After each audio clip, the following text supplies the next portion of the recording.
In this chapter, we're going to spend a lot of time talking about radicals, which are things that are like square root, cube root, fourth root, and so on.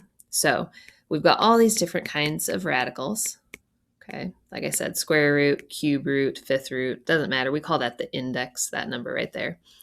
And the other thing that we're going to talk about with this is something called rational exponents. So rational exponents are, of course, exponents. Okay, so like w to the third. But they're exponents that are rational numbers, so they're fractions. So maybe w to the 3/7 or something like that. What we want to be able to do today is to be able to move back and forth between those because radicals and rational exponents are related. So I want to show you how to get back and forth between them. So let's take a look at this radical. We have the cube root of m squared. So the way we write that with a rational exponent, we're still going to have that m squared. And then this index, this 3, is going to pop over here as the denominator. So it's m to the 2/3. And that's it.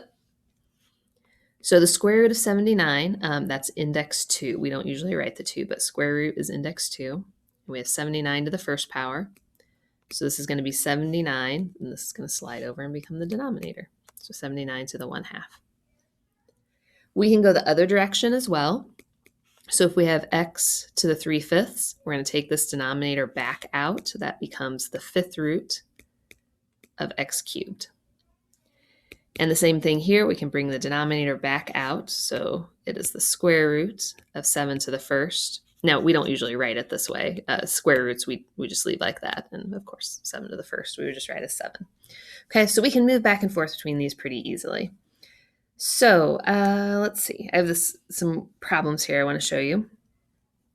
So we want to write these problems in radical form. So we want to change it to a radical.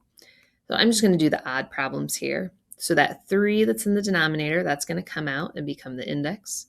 So it's the cube root of 5 to the first. And that's all. Over here, this denominator of 7 is going to come out and be the index. So we have the 7th root of m to the 4th. All right, now for number 5, we're going to go the opposite direction. Oh, that one looks really familiar, like we've already done it before. This is the square root. So we have 79 to the first power. That square root is going to become a 1/2. Okay, so now we're writing these in exponential form.